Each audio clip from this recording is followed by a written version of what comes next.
pretty faces are on the internet. Ladies and gentlemen, boys and girls, children of all ages, welcome to the fucking show.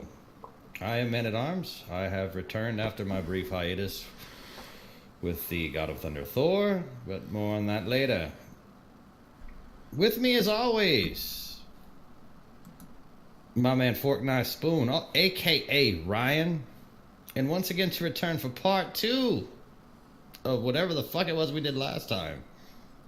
Grindzilla himself, Grindhead Jim, ladies and gentlemen. Gentlemen, many weeks have transpired because reasons. Yes. How's everybody doing? Good. We have no plans. We have no structure. We're going. I'm still shocked they let you back in the country. So, did you need a passport for your travels? Almost. Yeah, I love Texas because it says on the door of every airport, no unlicensed firearms beyond this point. Yeah. It's the only place that is more interesting to me about like firearms and all that is Arizona. When we were in Arizona doing a tour, and we went into this diner, and the big front of the diner, so it was really homey looking, windows with sunny, all that shit, like I'll take the pancakes, ma'am, kind of place. Big sign on the front door that says no firearms licensed or otherwise are allowed in this establishment. Meaning, the inference is people have shot each other up in here over waffles, and we just can't have that. Just like, this is unacceptable behavior. Right. This is unacceptable behavior. All right, so I have a New York accent now in Arizona. Let's recap my brief story. I'm going to skip all the around the house things because that's not interesting. That's the most interesting part of your vacation. Let's talk about the Tuesday we were going to be on with Elmer and all them. Okay. Because there's been questions.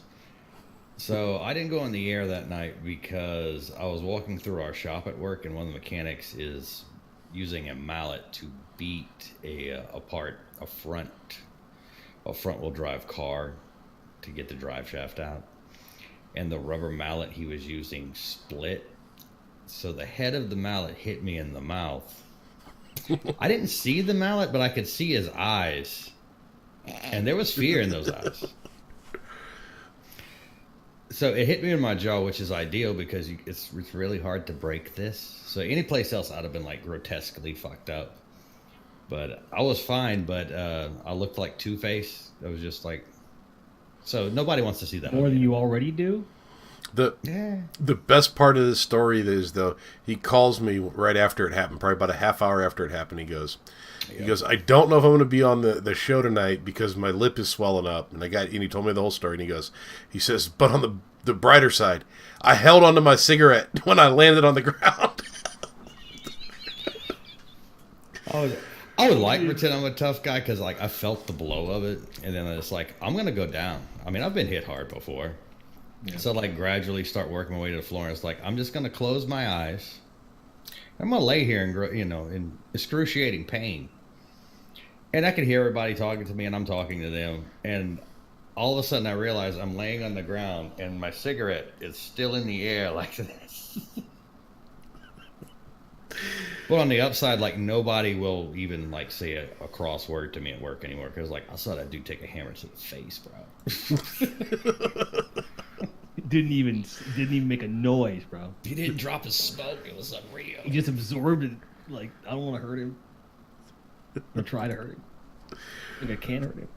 Oh, good Lord. And then I pissed off to Texas with my wife to see my sister and her sister, and we were chit-chatting about this beforehand.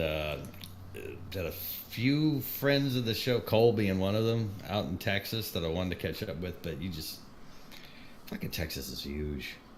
Mm-hmm. It's individuals. Like Austin is not a joke fucking city. Like everything is 30 to 45 minutes. It doesn't matter what it is. It's like I need gas. See you tomorrow. Exactly. It gets a bit better on this side of the state. You still,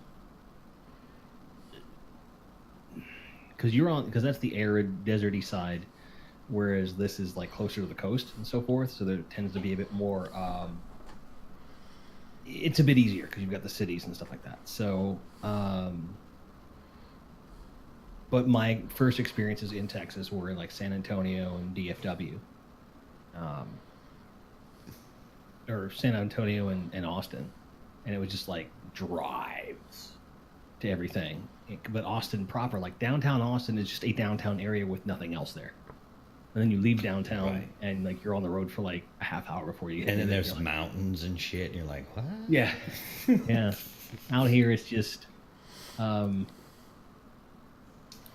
mean, Texas on this side, in terms of like topography and the way it looks and so forth, is a bit more like Atlanta, in the sense of Atlanta's like Atlanta, and then you have nothing for a while. Then you have Augusta, and then a couple cities here and there, but. It's just bigger versions of that, so it's not too bad. And then, okay, where you're at, is everything where you live cooked with jalapenos? Yeah. Yeah, Austin, everything. Like, oh, let's just throw some peppers. I did a shot. My brother-in-law is approaching 60. He makes a reservation at this nice restaurant downtown Austin. And we go in, it was like a Red Hot or something like that. Food was good. But right when we sit down, I'm like, what the fuck did you just order me? He's like, it's a drink, you'll love it. So he brings it out. That's anytime they won't tell you what it is. I'm like, this is going to be just horrible. I'm just expecting like something like neon colored or whatever. I was not expecting this. It comes out, it's an oversized shot glass filled with cactus juice, a large jalapeno with the top cut off that's been hollowed out, that's been rolled in red pepper and then dropped into the cactus juice, and they put Tito's vodka and tequila into that. And I'm like, okay, now what? It's like, oh, you drink the jalapeno and then you chase it down with the cactus juice. Okay. I do not recommend this. Until you've had time to train your digestive tract. I'm just going to leave it there. And then Ryan had excitement himself yesterday. Or the day before. Yes. You were hit by tornado. We were hit by a few of them, apparently. Come through our area. Knocked out power, knocked out internet, knocked out everything. It's been a fun couple of days. I didn't know tornadoes traveled in packs. I had no idea either, but in the 8 miles between my house and my other house, there were apparently 3 tornadoes that touched down. Well, that kind of trumps my apartment was leaking from the floor story for the weekend. So, read about this. We might have did this in the wrong order. It's fine. My story's done, so let's concentrate on Jim's, because I'm curious for the update. I saw the post about this should have never happened in the first place. So what did transpire? So short version, we got hit with those same storms, right? And this would have been Saturday during the day, and I ended up not being able to work because my landline phone wasn't working. My work computer's right here, and I have to have that phone to work. Even though my company's too cheap to just flip the switch for soft phones, but I'm not going to get into that right now. But anyway, so I couldn't work, and I'm sulking all day because I don't like not working if I have to work, because I like money. So I'm sitting here about 8 o'clock or so, watching Game Chasers or something on YouTube. Cat is underneath my feet, which he has a tendency to do, but then suddenly I feel wetness splash up onto my leg, and I'm like, I look down and I see a bunch of liquid, like right here. All right, I'm up against a wall right here. Computer's up here, power strip it's elevated, but right next to me, like here, is a 80s VCR sized uninterruptible power supply. It's a battery backup. It's a gigantic battery and surge protector. And when I feel water at my feet, I'm like, did the cat just piss? And then I see all this water, and I'm like, that's not piss. And I start freaking out. And I ended up having to grab every paper towel I could find to wipe up the water. I couldn't figure out where it was coming from. And then the kid comes up and is like, hey, there's water in the hall. I'm like, what the fuck? So I go out there and try to find everything and start putting down towels and everything. And they put the power supply on like a pizza box so that it would be at least sealed from the water. And come to find out, eventually, leak came from the apartment above in the wall. Had the leak been maybe a foot or two this way, it would have electrocuted me or shorted out the power supply. Oh, fuck, dude. Very lucky. And ended up calling the maintenance company, leaving several messages for them, put in a work order on the website, and nothing. Get a hold of anybody until around noon, 1 o'clock yesterday. And I found out that on Friday at the close of business, ownership of this property had changed. And that all of their emergency maintenance numbers weren't working. Why I couldn't get a hold of anybody because of a clerical error, basically. They'd forgotten to flip the switch. So this could have gotten fixed like early Sunday morning. I could have not missed like a day of work. My entire Sunday was spent swifting out towels and throwing sopping wet, like hefty, like pound towels now into the dryer and letting them go. Experimented with like putting them in the washer and putting it on the spin cycle to kind of get some of the water out. The washer wasn't quite doing that. Like it wasn't working right. It just didn't want to do it. It wanted to do a whole wash cycle. I said, well, fuck it. I'll put it through a wash cycle, see if I can get some of that water out of there so the drying is faster. 1 hour instead of 2. No. So I, because that experiment failed, I was behind by like 2 switchovers. The water was getting to rise. I'm like, motherfucker, getting mad. Then, okay, I guess I'll tell this story. Now there's standing water in my bathroom at this point. There's no way to stop this water. It's about this much water in the on the bathroom floor. And I don't, for lack of a better term, I don't fit in our master bathroom. I just don't fit in there. It is not for me. So it's small and I am big. So you broke Rick. So what I ended up having to do, I'm not proud of this. I'm not proud of this. I'm not proud of this at all. At one point, I really had to go to the bathroom, and I'm like, "Do this, aren't I?" I'm like, "All right, cool."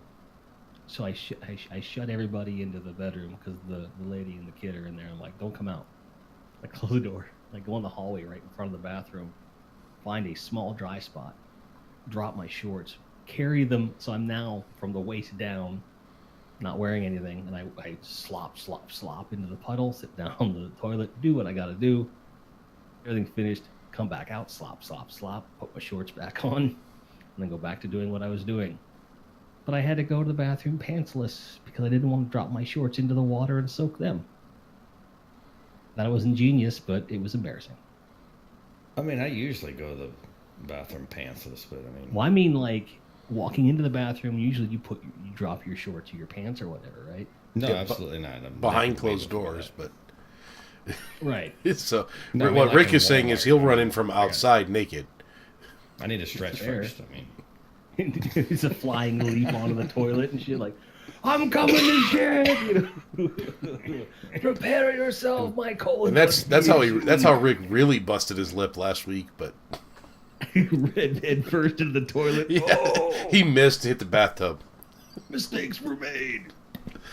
But Got eventually they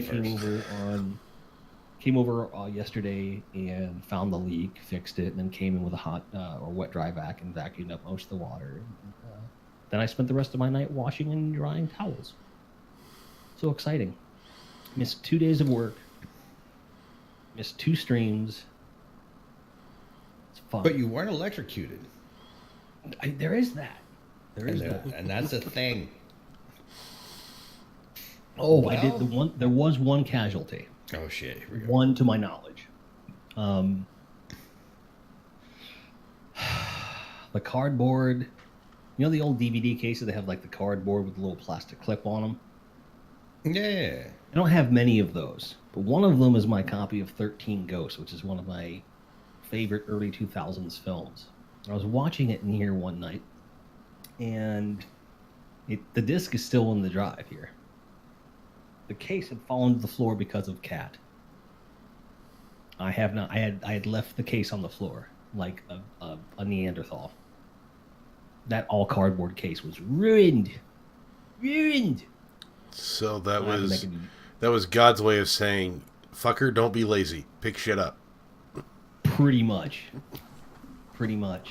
I mean, given what you've been through, though, to only end up losing that in a few hours, it sounds like you made out pretty decent. Ultimately, yes. There are still 2 boxes that are on the floor that had water contact, but there's nothing of like high value in there, and nothing that I'm aware of that would be permanently damaged. To be honest, I've just been so happy not to have to be doing. I just haven't moved anything and looked. I don't want to deal with this right now. So, what I need to do, probably over the weekend or something, is go like to the dollar store or something, get some plastic tubs, and just switch out all the boxes for plastic tubs, and that will never be a problem again. Because where we are is a relatively small space, and I don't have anywhere else to put these things, so I should probably stack them in something more interesting and more durable. Well, I mean, once you get locked into a hardcore dildo collection, it's hard to stop. Keep that somewhere else. He didn't say he didn't have any other space. He just said it's a small space. That's right.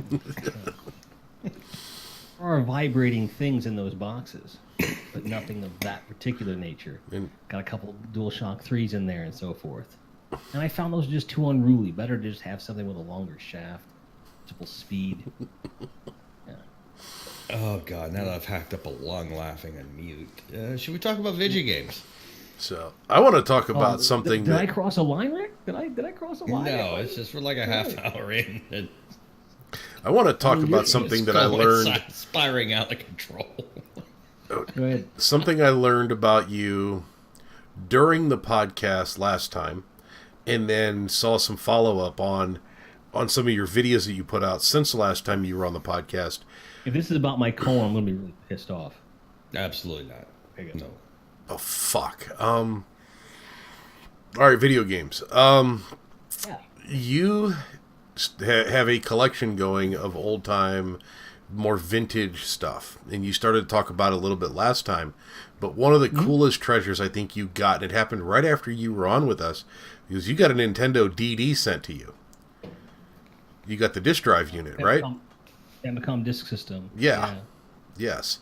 And so, first of all, if you want to shout out the guy that sent it to you and then tell the story on how you got that, I think it's very interesting how that came about. And also, I need your address because we might have to relieve you of that system. The second one's going to have to be remember you're dealing with a former Marine who was a martial arts instructor in said Marine Corps. And I didn't say I was going to do it. Are you familiar with Stand Your Ground law? Yes. Again, I didn't say I was going to do it. I'm just saying it might have to happen. No, it's not going to happen. Okay, so the Famicom disk system. And for those of you wanting a more condensed version of this story, where I'm much more trite and considerate, you can go to my YouTube channel, check it out. Jimmy the Ninja hooked me up. What ended up happening was... What happened? I found out through a video that John Riggs had done, and he's like a big modder, does homebrew, fixes Nintendo carts like he's like the guy. Like all the guys in the Pacific Northwest YouTube retro gaming community, if they need something fixed, they go to him basically. And on a video he did with like I think Middle Jesus, I think it was, they were talking about the different buying guides for NES and Famicom and whatnot, and they mentioned that using a Famicom to NES converter, you can use a disk system on a NES top loader. And I have an NES top loader, and I was like, I didn't know that worked. I didn't know it was as simple as that, because I wasn't really familiar with the workings of the FDS. And as soon as they said that, I'm like, well, I need to get a converter. I not realizing that in the 7 years that have passed since I started collecting in earnest, Famicom to NES adapters are very, very common and very inexpensive. So I got one from Hyperkin for like $12, and I tweeted out to John. I'm like, hey man, I got the converter. My next endeavor is to get a Famicom disk system. This is now your fault, and that's the easy part, right? Right? Which was a joke, because they're not that easy to come by in working condition at a decent price. For refurb ones, you're going to pay $100 to $200, depending upon where you get it from, the condition you find it in. And even then, they're not always complete. Power supplies can be a bit of an issue with them. You can use a Sega Genesis first gen power adapter, not a Gen 2. The voltage is different, and you can fry them out. And after that tweet, within a half hour, there's a reply to that tweet from someone that doesn't follow me, I have never met before or seen anywhere else. He says, I have a few extra if you need one. The fuck? Mm-hmm. And I thought for sure he was going to try and sell it to me for on the cheap. I was like, I'll take a good deal from someone who knows what they're doing. And I said, absolutely, hit up my DMs. And it comes to pass that Jimmy was been collecting Famicom disk systems and refurbing them just for fun and for the love of it. And he said, I've got a couple I'm not using. Be happy to send you one complete for nothing. I have some stuff at university I got to finish. I got exams and stuff, but once I'm done, let me get one together. Send me your address. I'll get it out to you. And I'm like, are you sure? He said, yeah, it's no problem. You're clearly passionate about the subject, and it'll go good home. That's worth it to me. I'm like, cool. A couple weeks go by, and sure enough, hey man, what's your address? And I gave it to him. So you'll give him your address, but you won't give it to the rest of us. Jim totally has a P.O. box. That's right. That filters through a mail forwarding system. Mm-hmm. That itself is guarded by several ICS agents. That's not really true. And by the way, ICS is from The Running Man. It was actually the television show. Yeah, see? Yeah. See, I was trying to give an Easter egg. I'm like, no one's going to fucking know what I mean, so I'll just say it. So he said he had the RAM adapter, which is the cartridge interface, but he was having a hard time. He didn't get a power supply, and he and I went over like what it is you would use. So I immediately go to eBay and start looking and finding something, and the power supply would have cost me an OG one would have been like $30, and then I could get a generic Genesis one with the right voltage for like $15. I'm like, whatever, it's fine, I don't care. I'm gonna wait until I get it to pull the trigger. And right as I like put a few in my watch list, I'm like, okay, those are the ones I'll get when the time comes. As if on cue, dude messages me back saying, "Oh, I found a power supply. You're good." I'm like, all right, Perfect. cool. Turns around, sends it, gets here in 2 days. It's beautiful. It's perfect condition. It's got a few scratches on it, but you're gonna have that with a 30-year-old piece of tech. It's gonna happen. God, I'm from old. Japan, no less. And it you know, I haven't used it yet because my NES is in storage, but just to have it in the collection is amazing to me. So I'm stoked. Like, it's really cool. Like, this is something I didn't even realize. I didn't think I would ever see in person, let alone have in my collection. So to have it is it's really cool. It's really cool. So and the story behind it was awesome. Just the guy, DMs you or messages you on Twitter just out of the blue, like, dude, I'll hook you up. You're, obviously you care about this. Mm-hmm. It goes to show you that the internet doesn't always suck. I guess. Internet definitely does not always suck, and although it did present me with a good problem to have, because I'd started this. I said, okay, I'm going to start documenting my collection endeavors on YouTube, as so many others have done before me. And I was like, so like the first season is going to culminate. I knew I was going to Retropalooza in Dallas in October. I thought, well, it would be perfect that I will make it a point to find one there. If I can't find one in the wild between now and then, I'll find one there, and it'll be like, oh, we got it. That was the whole point of this first season of content. I'm 2 episodes in, and I got one. No, Show's canceled. no. Now what? Now what's the holy grail shit? You know? I see. Now it's collecting all the games for it, right? I'm gonna. God. That's an expensive endeavor. You can get them, but their value's only going up. Mm-hmm. Not just because there are relatively fewer of them, and because the nature of the software. Technically, you could buy a disc that says Doki Doki Panic on it, and then you get it and it has Excitebike on it. Because there were kiosks in Japan where you could go in and reprogram them. Right with whatever. That's right. Yeah. So for someone to sell you an original, so now they're originals, so they go up in price. Then you have to also make sure it doesn't have disc rot. So to have an original that hasn't been written over and is confirmed working, then you see where the value starts to, So I am not going for a complete set of those. What I am going for are any game variants that have extra stuff. Like I want to get Legend of Zelda and Zelda 2, because they have slightly different, differences in the music score and stuff like that. I will probably get Doki Doki Panic because that was the game that was then ported over and became Super Mario 2. I'm also going to get the actual Super Mario 2 from Japan, which is now known as the Lost Levels here in America. I don't even know if Ninja Gaiden was ever released on the disc system, but if it is, I have to have it because Ninja Gaiden, hello. But beyond that, I'm not too... I don't have any illusions that this will be something I play for years and years and years. This is a display piece for me. If I can play stuff, awesome. I will play it for a couple months, and then I will put everything and keep it nice and dutifully display it. And then I'll play stuff off of ROMs, if I want to, that bad. But just having it is just like, oh, what a cool piece. What a cool Mr. Boop Cannon over in the Twitch says that Disc Rot would be a great name for your band. You and Rick. Real talk. They're in the 90s, it was very popular for death metal bands to have like a tagline that described their music, and it's head crushing metal fuck or whatever.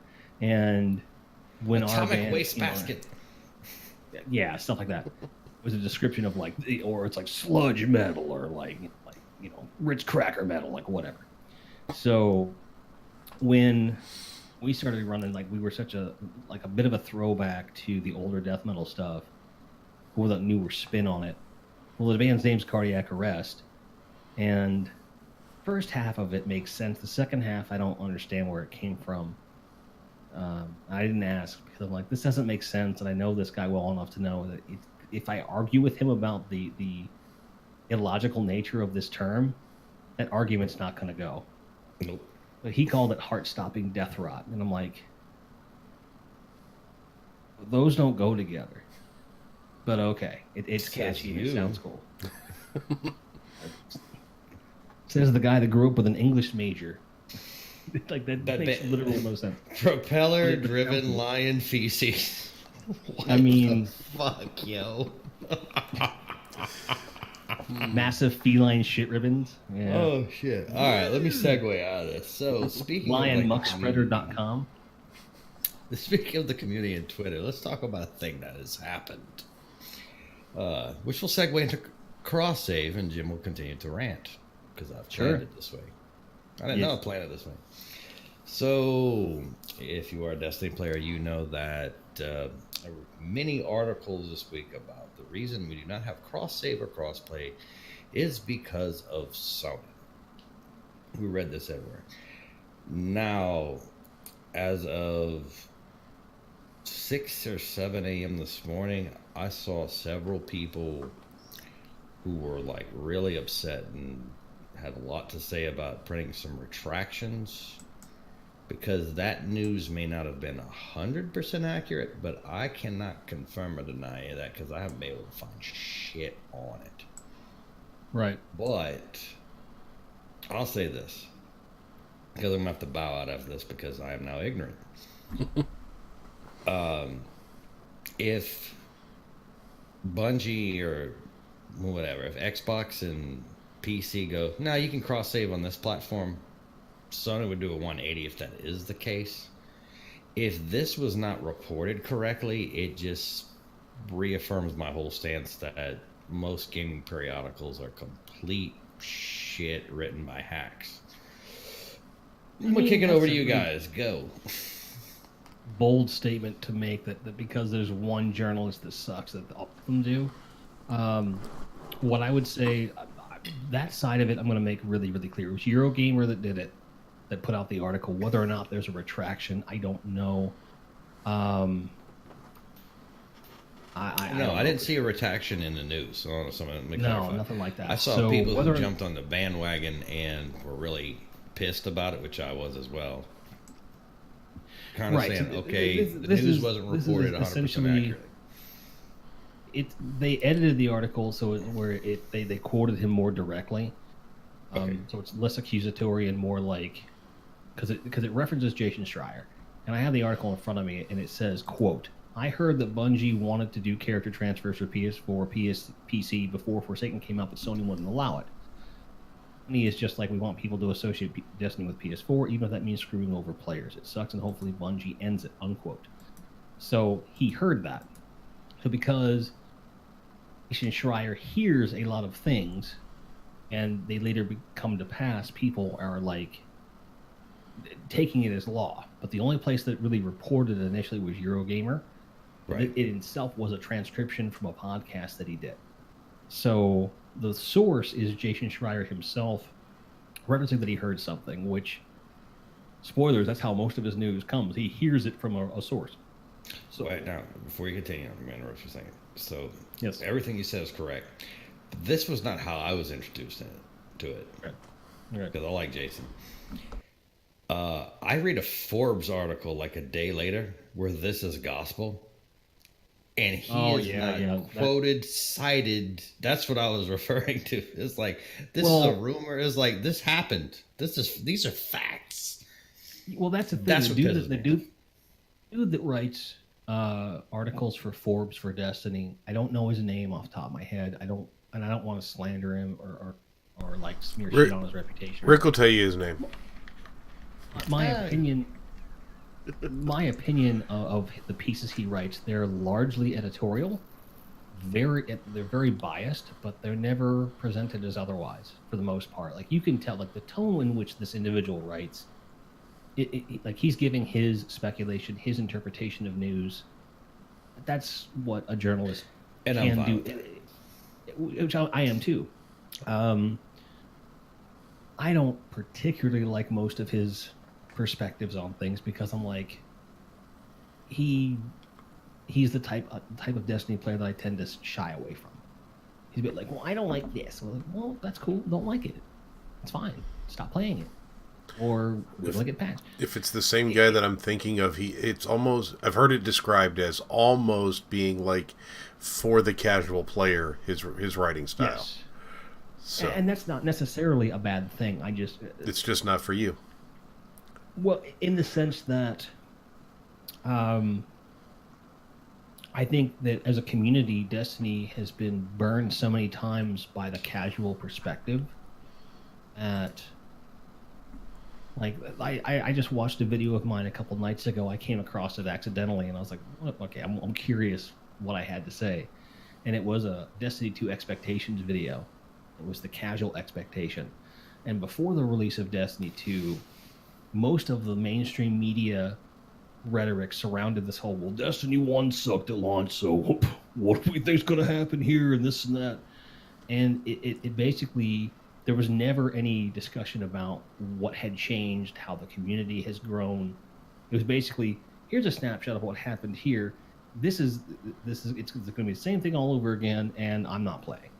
And for me, it's like, fucking do 5 minutes of research and see where, because at that point, we didn't have any reason to think that Destiny 2 at launch was going to be what it was. And even then, I would argue that despite all the controversy and happened with Destiny 2 at launch, it was nowhere near in as bad a state as Destiny 1 was at launch. I think a lot of people really go back to Destiny 1 at launch. Destiny 1 at launch was a shit show. In hindsight. Because the person that got hooked into Destiny, like, there was nothing wrong. And they changed a lot of the progression and the economy over the next year to really whittle it down into something really cool. And all those major, overarching umbrella changes, for the most part, stuck in Destiny 2 at launch. The problems that Destiny 2 had at launch were kind of more peripheral things. The main game was overall in a pretty good state, but it, once again, wasn't quite enough content. There were some issues with this or issues with that, but it wasn't as bad. Like, there were two different things, right? And that was my whole thing, was like, whatever this is going to be, it's going to be something different.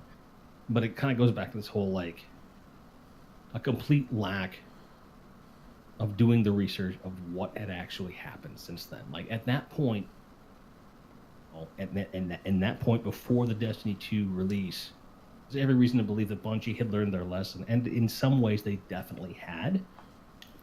Certainly there were other things they did not learn their lesson on, but we didn't have the knowledge of the reboot at the time, did we? At Destiny 2? Yes. I can't remember if we'd already knew about the Destiny 2 reboot halfway through. At the point that I had made this video, it was post-beta pre-release.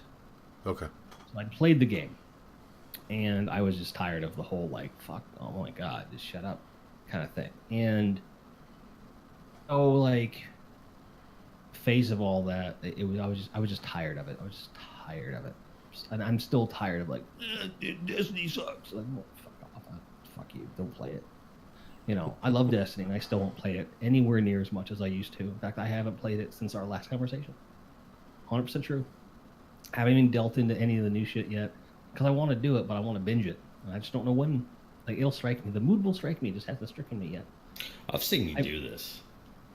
Like, I've seen you do that. I've watched you when you just go on a tear, and it's like, I'm going to complete this, and this. And I've seen you stream for 8 hours. Yeah. And just, like, well, you Grindhead. I mean, it has dual meanings.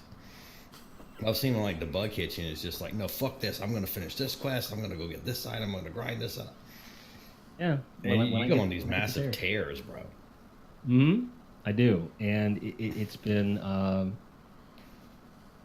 I've been very conscious of the fact that when I create content that I want to allow myself time to relax and have some breathing room and some space, which if I don't consciously do that, I will burn myself out in a really big, bad way. Like today, I just talked to the community and played some Ninja Gaiden 2. That's all I did, which is, like, by my standards, a super chill stream. Super chill. I haven't touched Division 2 since the first week. No love lost. Don't even care. Like, I'll get there when I get there. I love the game, but I'll get there when I get there. I just haven't had the bug to really jump in. So, but that's not reflective of Destiny or the Division, anything else. It's a reflection of me going, I'm gonna back off. Like, my fucking apartment reflooded. Right. Life happens. It does. I've left the house like several times in the last couple of weeks, which is rare. It's very rare. Outside of going down the street for, like, beer or groceries or something, to actually leave the house just to do something, I don't do a lot of. And because I don't have to. And I've built my life up to a point where I don't have to. I don't want to. And guess what? I don't want to most of the time. Sorry. My car doesn't have 4 monitors and a nice mic and headphones and everything. Like, I'm stuck with this little car stereo, and I have to actually pay attention. Oh, that would not be good. Michael, turn left. Why you call me Michael? Michael, fuck, kid, shut up. I've got into it a bit. I obviously the stuff that came out today, I haven't had a chance to get into. I'll watch some of it. Right. The whole Arc Week thing. Well, the Reckoning in general and Gambit Prime. I've gotten into it. I'm gonna say this for the record: this is not made for the solo player. because No. I've been on a tear where I'm like, you know what? I'm gonna solo every activity. I don't care. I'm gonna be the guinea pig.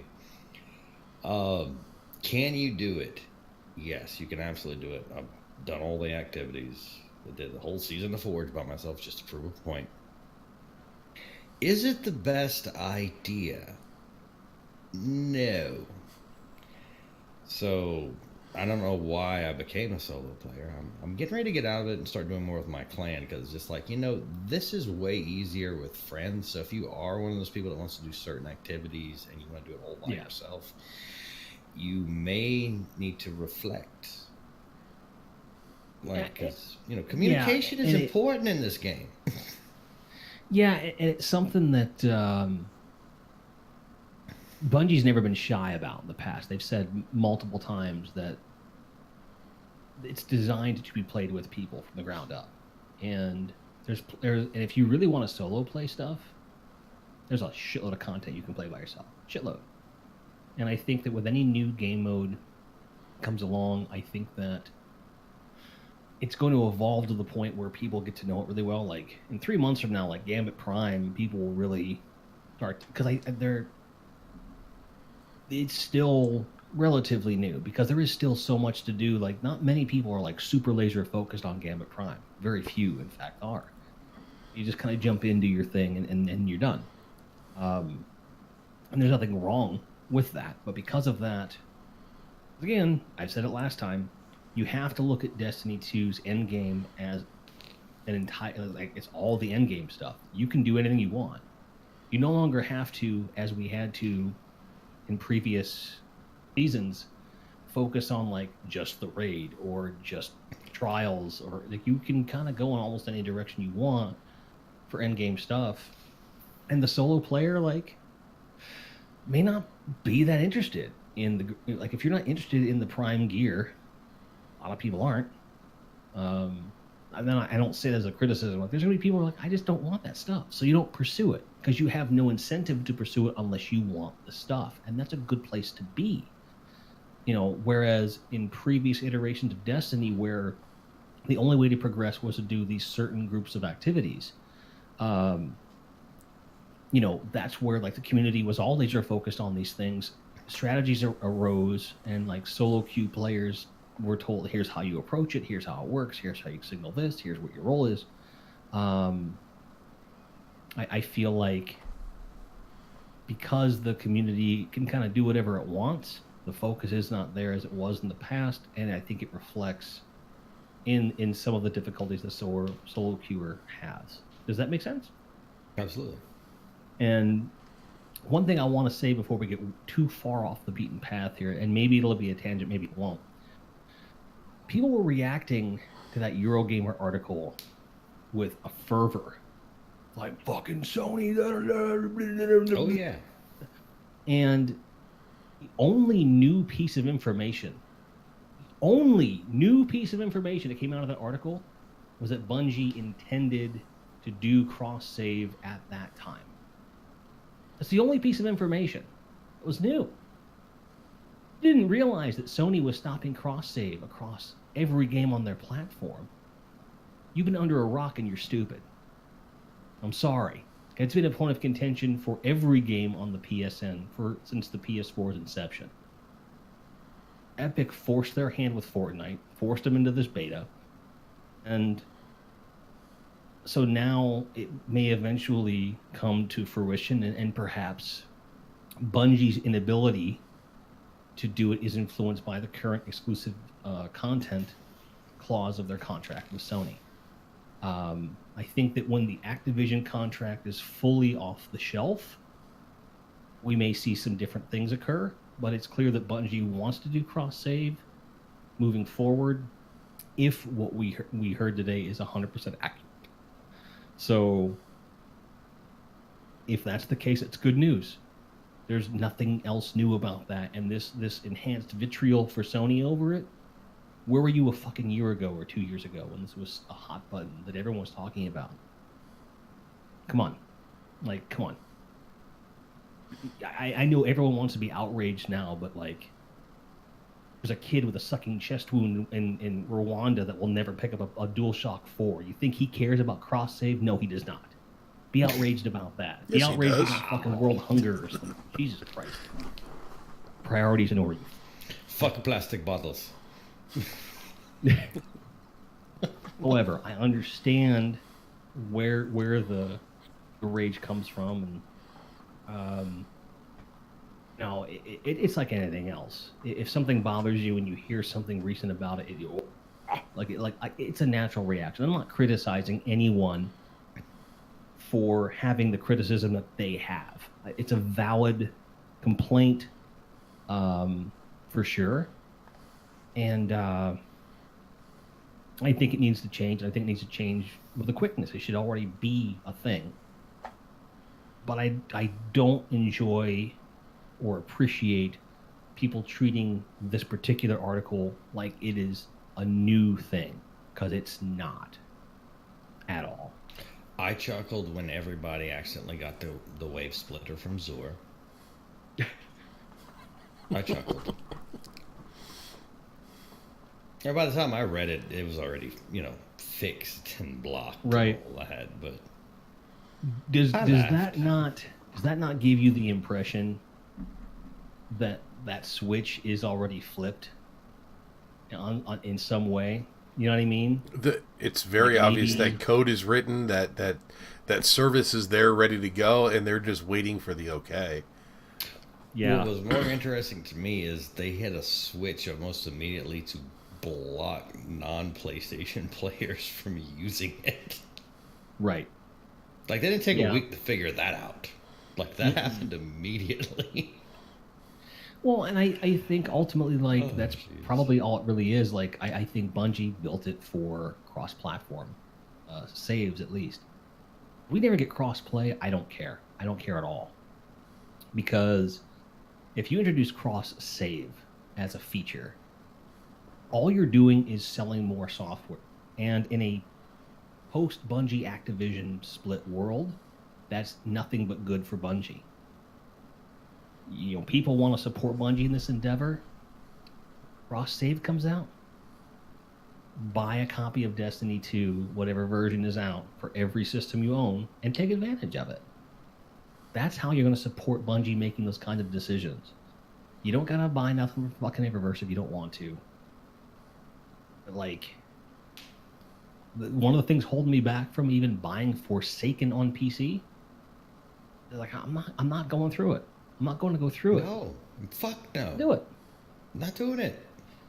I did everything up to and including through the whole Warmind thing on all three platforms. I'm not going through that again. I made a promise to myself. I'm not doing that.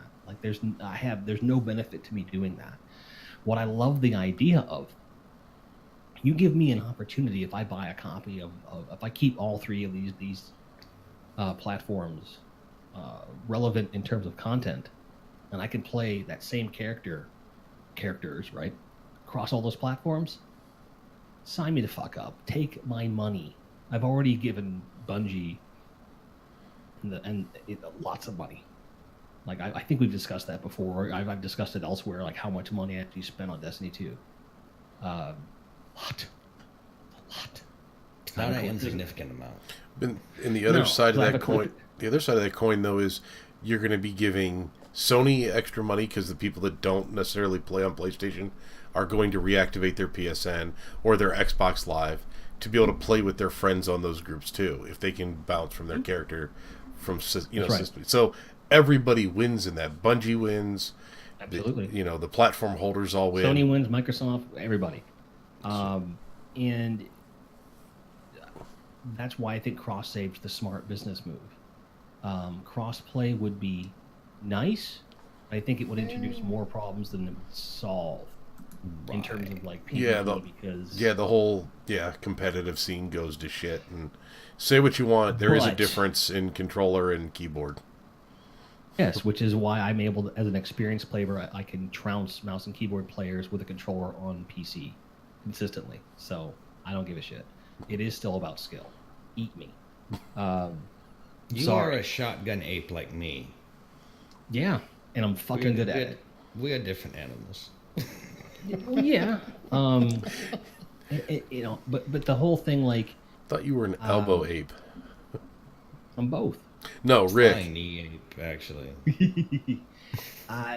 So like, I think crossplay, but the whole thing is like, another thing that came out today, the PlayStation 5's basic specs were released today in an interview. Saw with, this on IGN. Attorney.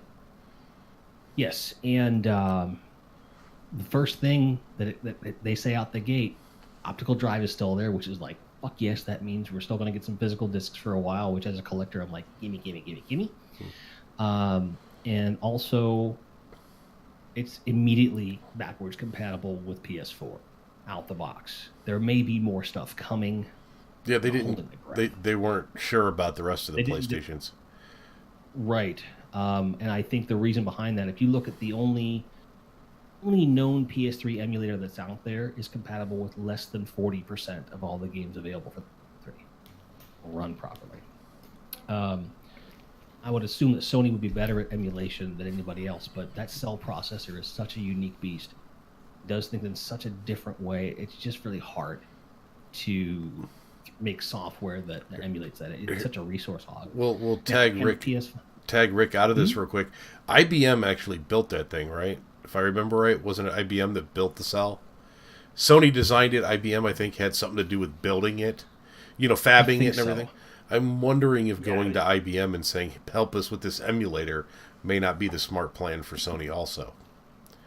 They may already be doing that and trying to get that to work, and they don't want to make any promises until they're sure. Mm-hmm. Bear in mind that when we talk about emulation, the PS4 already does it for PS1 and PS2 through software, because they just take those games, throw in upscalers and whatnot into the software and pop it on there. So they package the emulator with each game.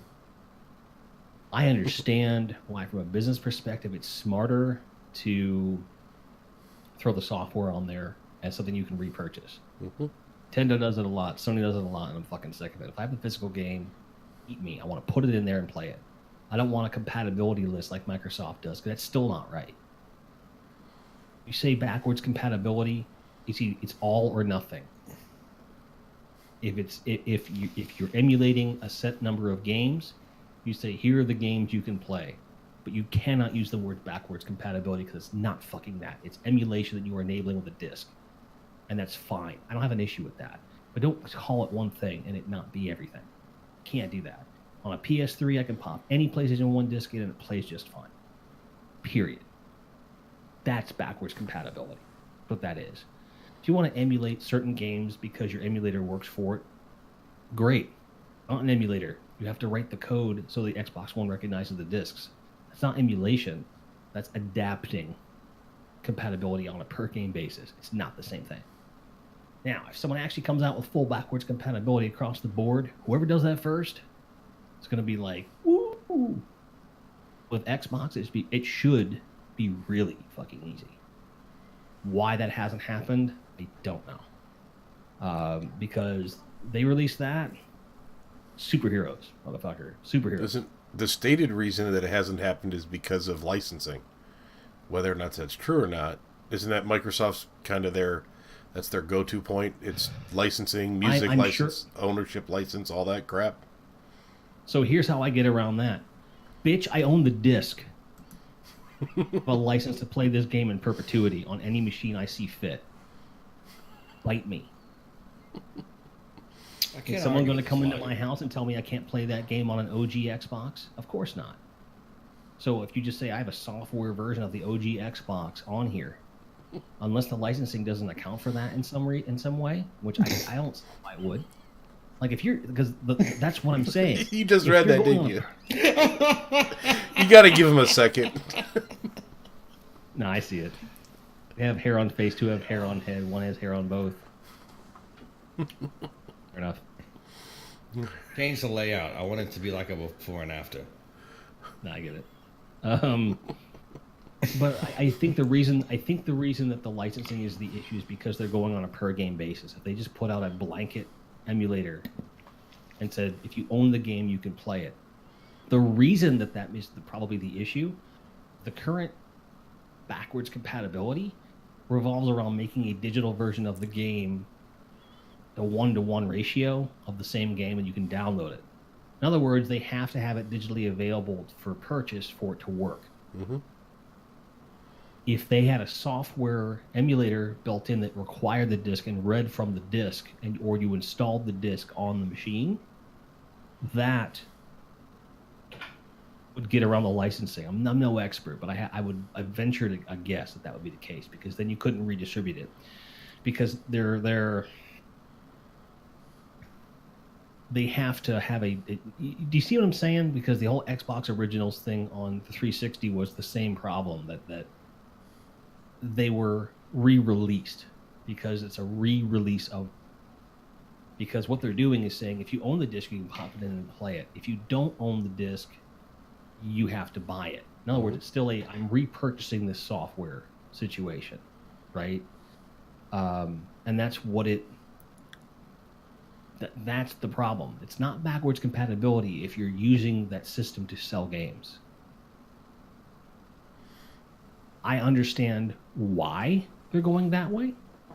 It's because they want to guard against, I don't have the disc and I don't want to go buy, I don't want to eBay, I just get it digitally. That's what they're trying to make. They're trying to make that all digital market happen. Okay. And I'm sorry, should not be the priority. Priority should be playing the games, being able to play the games. And then the games that are available digitally, that's your licensing bullshit. You deal with that. It's fine. And Sony is probably running into similar issues. I understand that, and I appreciate that. I'm not going to bitch about it. But I believe, I could be totally wrong here, correct me if you know the legalities of it, but if I own the software and I have a license to use that on compatible hardware, I put the disc in and play it. That's all. That's it. I'm not asking to purchase it digitally. I'm not asking to have it streamed somewhere. I'm not asking for any other version of this working. And I think it's reasonable. Be wrong. It could be something totally different with the way those licenses are. It's got to be way more complicated than this. To a degree. I think to a degree it is. No, I sense like lawyer shills trying to find ways to like vampire money out of the system and kind of. Yeah, but I could be wrong. I mean, because you think about it, like bias against lawyers. Look at like so many of the games that have been re-released digitally. So many of them have either had to be pulled or altered because of licensing issues for what's in the game.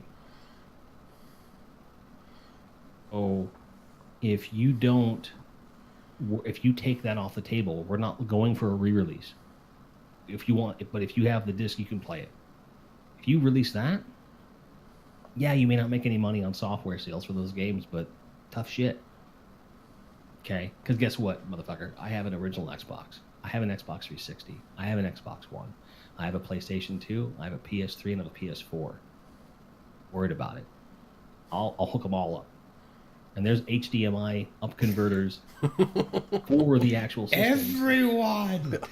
There's HDMI mods for all these anymore. You don't even need to do the mods anymore. There's a company called Pound Technology. For about $30 a pop, you can upscale all of them to 1080p. Original Xbox, PS2, PS1. Yeah. And they look amazing for the price. So really, if you have a PS2, a PS3, and a PS4, an OG Xbox, a 360, and an Xbox One, there's not a game in those libraries you can't play in 1080p. Period. No shit. So that's cool. I'm either giving Pound my money, which I am gonna anyway, or I'm gonna be invested in the consoles. So balls in your court there, Microsoft and Sony.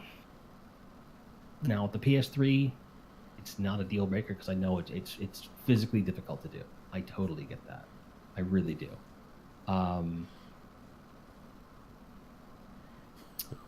But when they make that happen, when someone finally pulls the lawyer dick out of the corporate ass and just makes this happen,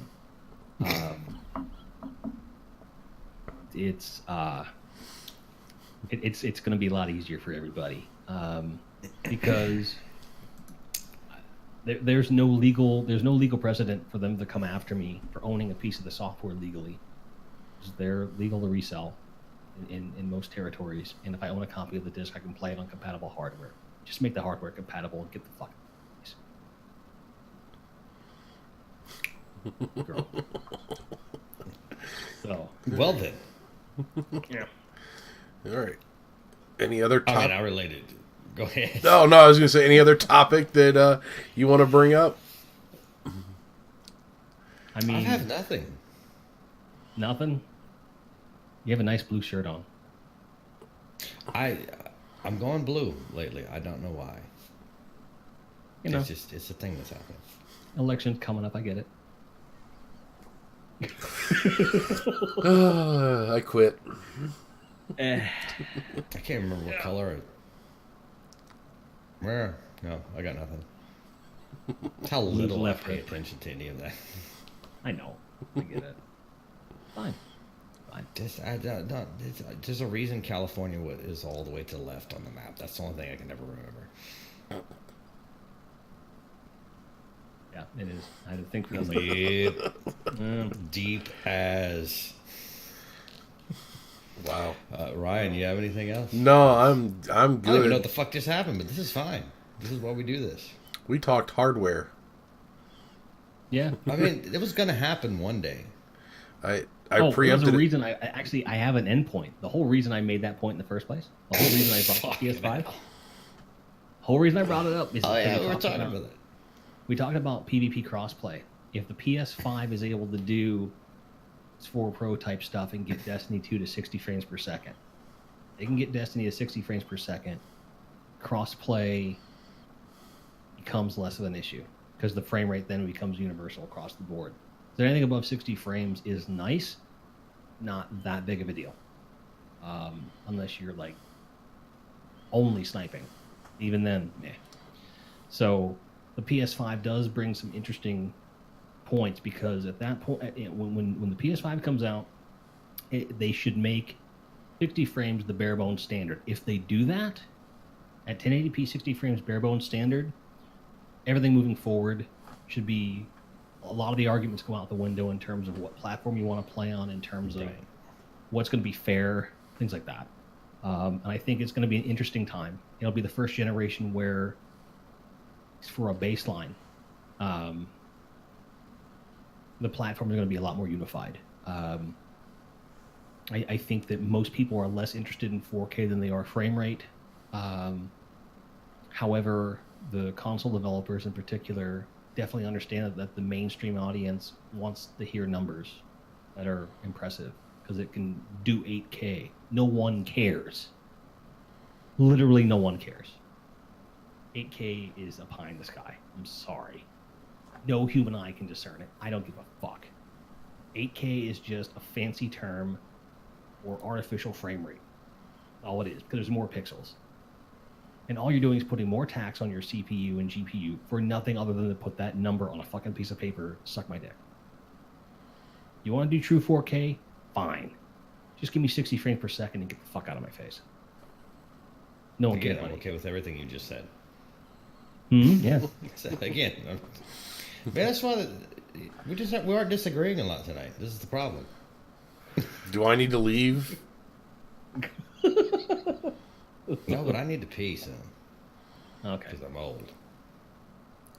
So, all right. On that note, Jim, thank you so much for coming back. What, a month later, and picking up the conversation that we started to have at the very end of the last one. Yes, my honor and pleasure. Always. I'll come back anytime. All right, Rick, got anything I else? put out a tweet earlier today. So I just wanted to say this. I'm going to just brush on it real quick.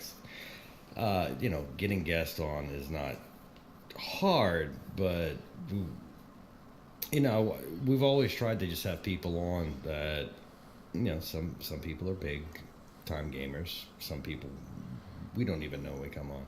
Some of if you're listening to this on the audio, if you're watching this live right now, if you don't follow us on Twitter, if you are into Destiny gaming in general and are just passionate about it, and you do something, you make something, you stream, you do YouTube, you are a forum shit poster. I don't care. And you want to be our guest for an hour, reach out to us on Twitter. A lot of people did today. We're going to start going through and organizing and try and put a schedule together. But we're nobody important. You don't need 1,000 subs on Twitch to be on the show. We've had a guy. I am living proof of that. We've had a guy on here that had 0. There you go. Yeah, you don't need 50. You don't need 50,000 subscribers to be on this show. If you're passionate about gaming and you have something you want to say, by all means, please reach out to us. And those of you that already have, will be sorting it out and reaching out to you later on this week. But I thank everyone for their interest. Brian, you do the sign off this week. I gotta do it every fucking week. My sign off is nobody gives a shit about us, so we're gonna call it a night. That's probably also true. Jim, where can people find you on Twitter or on the internets and all that stuff? At GrindheadJim on Twitter, at GrindheadJim on Twitter, GrindheadJim on Twitch. YouTube, the easiest way to do it is grindheadjim.com/YouTube. And if you forget any of it, just go to grindheadjim.com. It's all there. Beautiful. Beautiful. Rick, where can people find you on the internet? Here. That's it. That is incorrect. Who do we have? Do we even know what's going on next week? We don't have a clue about next week. We were lucky to get this week going. We'll sort out next week before next week. Maybe. Hopefully. 7 days to figure it. Well, 6 days and like 22 hours. Yeah. Can't plan that far ahead anyway. 2 hours before we started the podcast, we finally figured out that we were going to do it tonight because power came back on. Yes. So that's the thing. Yeah, you can do some power. So if we can pull that off, we definitely can figure out something between now and next Tuesday.